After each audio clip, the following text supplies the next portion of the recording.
AI जो है, इसका काफ़ी हल्ला हो रहा है दुनिया के अंदर, एआई आ गया है और नौकरियाँ खा गया है। ये इम्पैक्ट हमें हालिया अपने जो है आईटी इंडस्ट्री पर देखने को मिल रहा है, खासकर भारतीय आईटी कंपनियों के जो बिज़नेस मॉडल है ना, उन पे असर देखने को मिल रहा है। और कहीं न कहीं directly, indirectly mutual fund industry हमारे जो है शेयर बाज़ार से जुड़ी रहती है।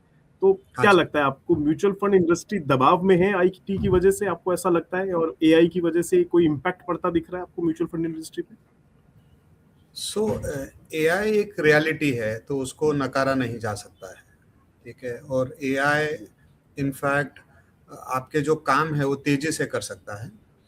लेकिन इसमें यह मानना कि इसका कंप्लीट ह्यूमन और सभी बिजनेसेस को डिस्ट्रॉय कर देगा, मुझे लगता है कि वो थोड़ा ओवरब्लोन हो जाएगा या एग्जैगरेशन हो जाएगा वो कहने के लिए।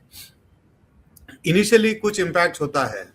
कल हमारे ऑफिस में फ्रैंकलिन टेम्पल्टन से मिस्टर हरी सुब्रमण्यम करके आए थे, और उन्होंने एक अच्छी एनोलॉजी उन्होंने शेयर किया था कि जब आप थोड़े से कुछ दशकों के पहले अगर हम जाते हैं जहाँ पे टेक्सटाइल इंडस्ट्री में रिवॉल्यूशन आया था, तो पहले के ज़माने में टेक्सटाइल हाथ से बनता था, बुनाई हाथ से होती थी, सब कुछ हैंड वर्कर होते हुआ करते थे।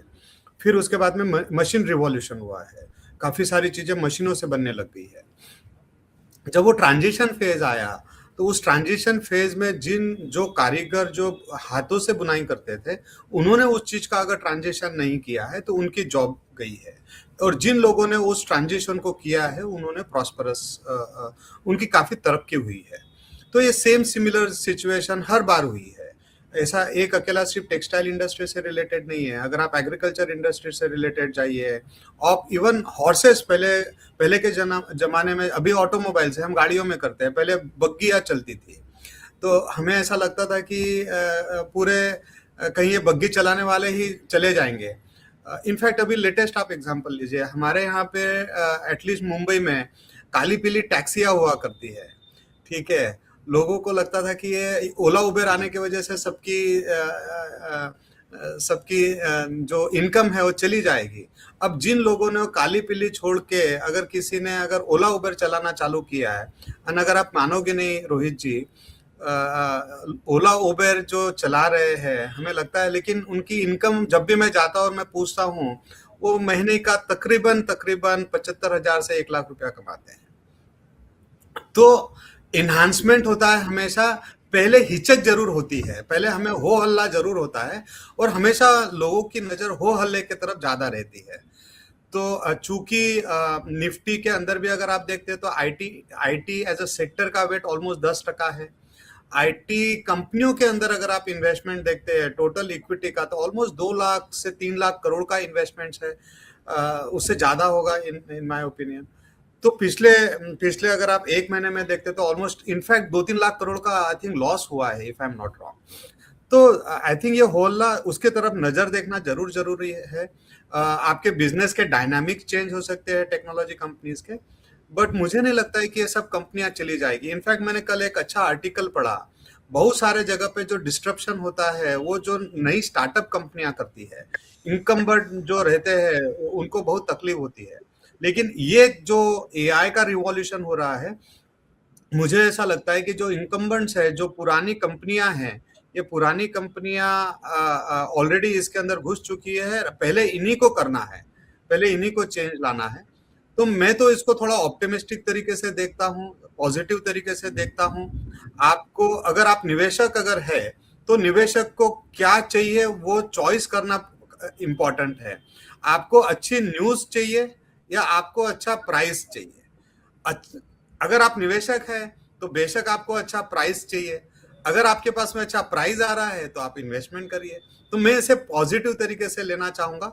और अगर मैं निवेशक हूं, अगर मुझे ऐसा लगता है कि आईटी इंडस्ट्री का रेवेन्यू ग्रोथ अगर 5-6% अगर होता है या 6-7% का रेवेन्यू ग्रोथ है, डिविडेंड यील्ड अगर 5-6% पे अवेलेबल है, और 1-2% का अगर करेंसी डेप्रिसिएशन होता है, तो आज मुझे 12-15% का रिटर्न सामने दिख रहा है, लो हैंगिंग फ्रूट है। अगर आप आप जब निवेशक करते हैं तो आप क्या चाहते हैं? आपको वैल्यूएशन आपके फेवर में चाहिए, मार्जिन ऑफ सेफ्टी आपके फेवर में चाहिए। तो इन सब बॉक्सेस के ऊपर आज के तारीख में टिक हो रहा है। अब वो रीजन एआई क्यों ना हो, कोविड एक रीजन था, लेकिन उसके वजह से आपको प्राइसेस अच्छी मिल रही थी। अब रीजन कोविड है, इस बार एआई बन गया है वो रीजन। तो मेरी ऐसी पर्सनल राय है कि इसको एक पॉजिटिव तरीके से लेना चाहिए और एक छोटा अलोकेशन आज इस समय पे करना चाहिए। अगर आप कल देखो जब बाजार गिर रहा था तो आईटी इंडेक्स 5% डाउन था, almost close to more than 5% down था। आज जब बाजार ऊपर हुआ है तो आप देखिए कौन सा इंडेक्स सबसे ज्यादा ट्रेड कर रहा है, आईटी इंडेक्स।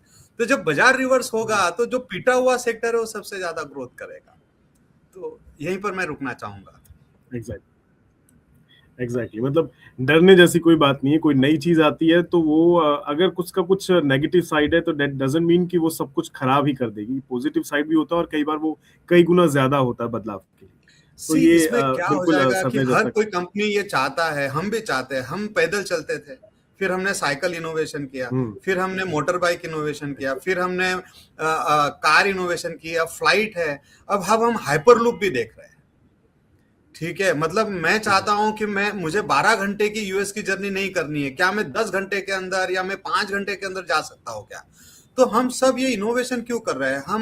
हम हर चीज का जो तेजी से उसका इम्पैक्ट हो सकता है क्या? जो काम मैं 10 घंटे में कर रहा हूँ क्या हम 1 घंटे में कर सकता है क्या?